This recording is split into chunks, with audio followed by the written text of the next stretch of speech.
चलिए जानते हैं देश और दुनिया के सिलेक्टेड काम की और महत्वपूर्ण 50 बड़ी खबरों को सिर्फ 10 मिनट में। पर अभी तक आपने इस वीडियो को लाइक नहीं किया है तो लाइक कर दीजिए।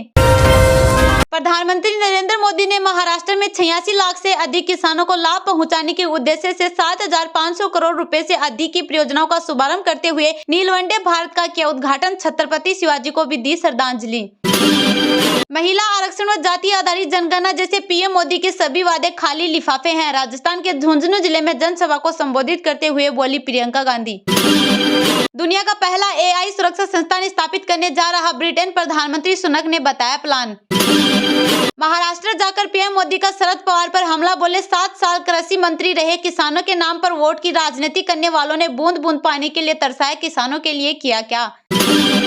अंतर्राष्ट्रीय बाजारों में मजबूत रुख के बीच दिल्ली सराफा बाजार में गुरुवार को सोना 300 रुपए की तेजी के साथ 62,000 रुपए प्रति 10 ग्राम पर, वही चांदी भी 500 रुपए की बढ़त के साथ 75,000 रुपए प्रति किलोग्राम पर पहुंची।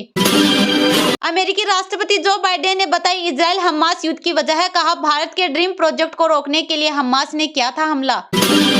राजस्थान के सीएम अशोक गहलोत के बेटे वैभव गहलोत को ईडी ने बुलाया, पूछताछ के लिए भेजा समन। सीएम बोले बीजेपी नहीं चाहती कि यहाँ की महिलाओं, किसानों और गरीबों को योजनाओं का लाभ मिल पाए। पसंद के व्यक्ति से विवाह का अधिकार संविधान के तहत संरक्षित परिवार नहीं जता सकता, आपत्ति, दिल्ली हाईकोर्ट का बड़ा फैसला। इजरायल हमास और रूस यूक्रेन से लेंगे सबक, वायुसेना को करेंगे मजबूत, कमांडर की बैठक में बोले रक्षा मंत्री राजनाथ सिंह। छत्तीसगढ़ विधानसभा चुनाव 2023 को लेकर सियासी सरगर्मी चरम पर, टिकट वितरण के बाद शुक्रवार को भाजपा उम्मीदवार एक साथ दाखिल करेंगे नामांकन। राजस्थान में आगामी 25 नवंबर को होने वाले विधानसभा चुनाव के लिए 52,122 मतदान केंद्रों पर होगा मतदान। शेयर बाजार में मचा कोहराम, सक्सेस 900 और निफ्टी 265 अंक गिरकर हुआ बंद, निवेशकों के 3 लाख करोड़ रुपए स्वाहा। शिरडी पहुंचे पीएम मोदी, साईं मंदिर में की पूजा, जनता को दी 7500 करोड़ की परियोजनाओं की सौगात। आसियान शिखर सम्मेलन में जयशंकर ने चीन को लताड़ा, अंतर्राष्ट्रीय कानूनों का हवाला देकर कही गंभीर बात। राम मंदिर पर खास योजना बनाने के लिए संघ की बड़ी बैठक, मोहन भागवत भी लेंगे हिस्सा। खतरे की घंटी, 2025 तक देश के उत्तर पश्चिम क्षेत्र में खत्म हो जाएगा भूजल, डरा रही यूएन की नई रिपोर्ट। 28 अक्टूबर को चंद्र ग्रहण लगने के कारण काशी में दोपहर 2 बजे होगी गंगा आरती। पीएम मोदी अगले महीने 15 नवंबर को विकसित भारत संकल्प यात्रा का करेंगे शुभारंभ, 2 माह तक चलेगी यात्रा। केरल के राज्यपाल आरिफ मोहम्मद खान ने भारत नाम का किया समर्थन, कहा इंडिया नाम दूसरों ने दिया। कांग्रेस की आम सभा में बीजेपी पर बरसे सीएम भूपेश, कहा कर्ज माफी से बीजेपी के पेट में दर्द होता है। बैंकॉक में होगा तीसरे वर्ल्ड हिंदू कांग्रेस का आयोजन, 3000 से अधिक हस्तियों का होगा जमावड़ा।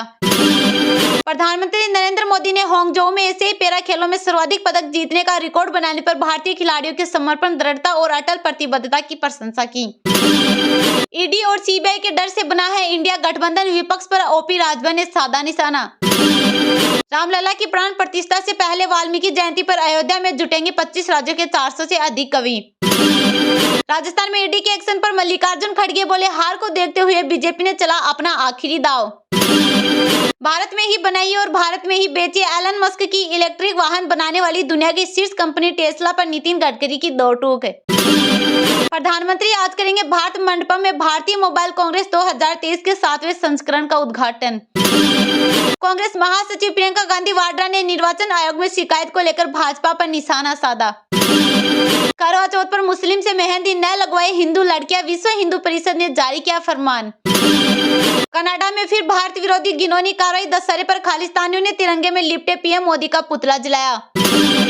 अभिनेत्री कंगना रनौत रामलला का दर्शन कर बोली वेटिकन सिटी की तरह पवित्र धार्मिक आस्था का केंद्र बनेगा अयोध्या। कांग्रेस कार्यालय पर लगे बैनर में राहुल गांधी को 2024 का प्रधानमंत्री बताया गया, सपा ने किया पलटवार। ईडी की कार्रवाई पर भड़के सचिन पायलट, कहा राजस्थान में जांच एजेंसियों की कार्रवाई की टाइमिंग संदिग्ध। कनाडा में महंगाई से जीना हुआ मुहाल, लोगों को खाने के पड़े लाले, फूड बैंकों से मांगने को मजबूर परिवार। तेलंगाना में बीजेपी से हाथ मिलाएगी जनसेना, अमित शाह से मिले जेएसपी के संस्थापक पवन कल्याण। राम मंदिर को लेकर कमलनाथ का बड़ा बयान, बोले राम मंदिर बीजेपी का नहीं सनातन धर्म का प्रतीक। युद्ध नीति पर कैसे भारी पड़ी भारत की कूटनीति, इजरायल हमास जंग में पीएम मोदी के दाव की मुस्लिम कर रहे तारीफ। कतर की खुफिया इकाई ने 30 अगस्त 2022 को भारतीय नौसेना के 8 पूर्व अफसरों को मौत की सजा, खरगे ने बताया नम्र समर्पण। हज यात्रा कराने का वादा कर संयुक्त अरब अमीरात के नागरिकों को ठगने के आरोप में भारतीय गिरफ्तार।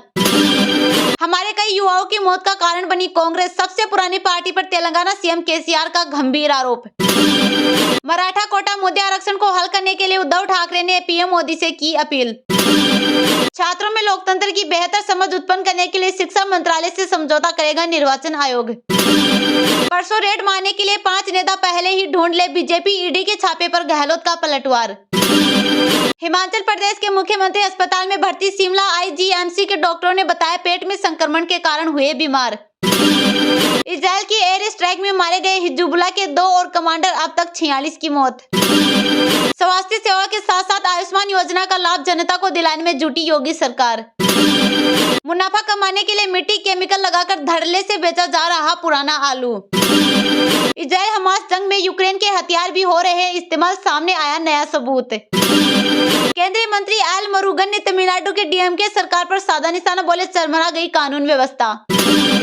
लोकसभा की आचार समिति ने तृणमूल कांग्रेस सांसद महुआ मोइत्रा को उनके खिलाफ नकदी के बदले मामले में पेश होने के लिए 31 अक्टूबर को किया तलब।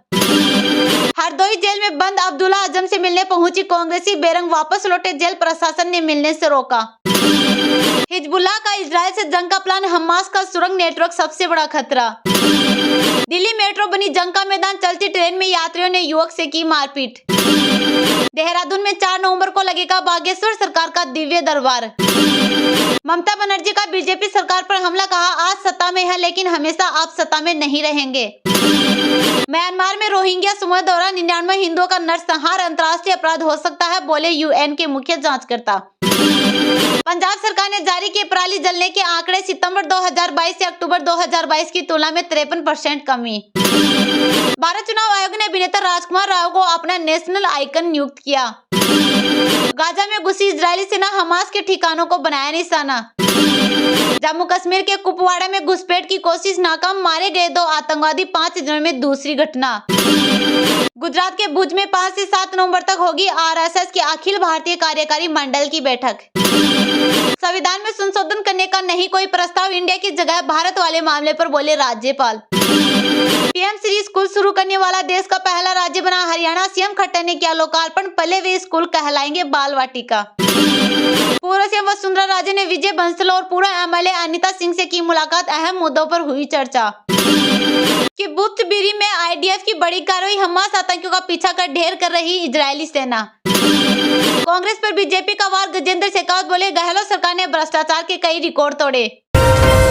प्रधानमंत्री नरेंद्र मोदी ने महाराष्ट्र में 86 लाख से अधिक किसानों को लाभ पहुंचाने के उद्देश्य से 7,500 करोड़ रुपए से अधिक की परियोजनाओं का शुभारंभ करते हुए नीलवंडे बांध का किया उद्घाटन, छत्रपति शिवाजी को भी दी श्रद्धांजलि। प्रधानमंत्री नरेंद्र मोदी आज महाराष्ट्र में 86 लाख से अधिक किसानों को लाभ पहुंचाने के उद्देश्य से 7,500 करोड़ रुपए से अधिक की परियोजनाओं का शुभारंभ किया। इससे पहले उन्होंने नीलवंडे बांध का जल पूजन कर उद्घाटन किया। इसके साथ ही उन्होंने बांध के नहर नेटवर्क राष्ट्र को समर्पित किया। नीलवंडे बांध के जरिए 7 तहसीलों के 182 गाँव को लाभ मिलेगा। पीएम मोदी ने शिरडी की जनसभा में कहा, साईं बाबा के आशीर्वाद से 7,500 करोड़ रुपए के विकास कार्यों का शिलान्यास और लोकार्पण हुआ है। महाराष्ट्र को 5 दशक से जिस नीलवंडे डैम का इंतजार था वो काम भी पूरा हुआ है। मेरा सौभाग्य है कि मुझे भी वहां जल पूजन का अवसर मिला। उन्होंने कहा, आज मंदिर से जुड़ी जिन योजनाओं का लोकार्पण हुआ है उनका शिलान्यास करने का अवसर भी मुझे ही मिला था। दर्शन कतार परिसर के पूरा होने से देश विदेश के श्रद्धालुओं को बहुत आसानी होगी। अमेरिकी राष्ट्रपति जो बाइडेन ने बताई इजराइल हमास युद्ध की वजह, कहा भारत के ड्रीम प्रोजेक्ट को करने के लिए हमास ने किया था हमला। इजराइल और हमास के बीच जंग को लेकर अमेरिकी राष्ट्रपति जो बाइडेन ने बड़ा दावा किया है। जो बाइडेन ने कहा कि हाल ही में नई दिल्ली में G20 समिट के दौरान Indian middle east Europe corridor का ऐलान हुआ था। मुझे विश्वास है कि यह ऐलान हमास द्वारा इजराइल पर आतंकी हमले का एक कारण है। अमेरिका के राष्ट्रपति जो बाइडेन ने कहा कि उनका देश यूरोप के साथ सऊदी अरब को जोड़ने वाली रेल सड़क परियोजना समेत बुनियादी ढांचा परियोजनाओं के नेटवर्क जरिए चीन की बेल्ट एंड रोड इनिशिएटिव से मुकाबले के लिए G7 सदस्यों के साथ काम कर रहा है। उन्होंने कहा, मैं इस बात से आश्वस्त हूँ कि हमास के हमले के कारणों में से एक यह भी था। मेरे पास इसका कोई सबूत नहीं है, लेकिन मेरी अंतरात्मा मुझसे यही कहती है कि इजराइल के लिए क्षेत्रीय एकीकरण की दिशा में काम की वजह से हमास ने यह हमला किया। हम उस काम को नहीं छोड़ सकते। 7 अक्टूबर को हमास ने इजराइल पर हमला किया था। इस हमले में 1400 लोगों की मौत हुई है। इसमें अमेरिका, ब्रिटेन समेत कई देशों के नागरिक भी शामिल है। इस हमले के बाद दूसरी बार बाइडेन ने हमास के हमले के संभावित कारणों में Indian middle east Europe corridor को एक बताया है।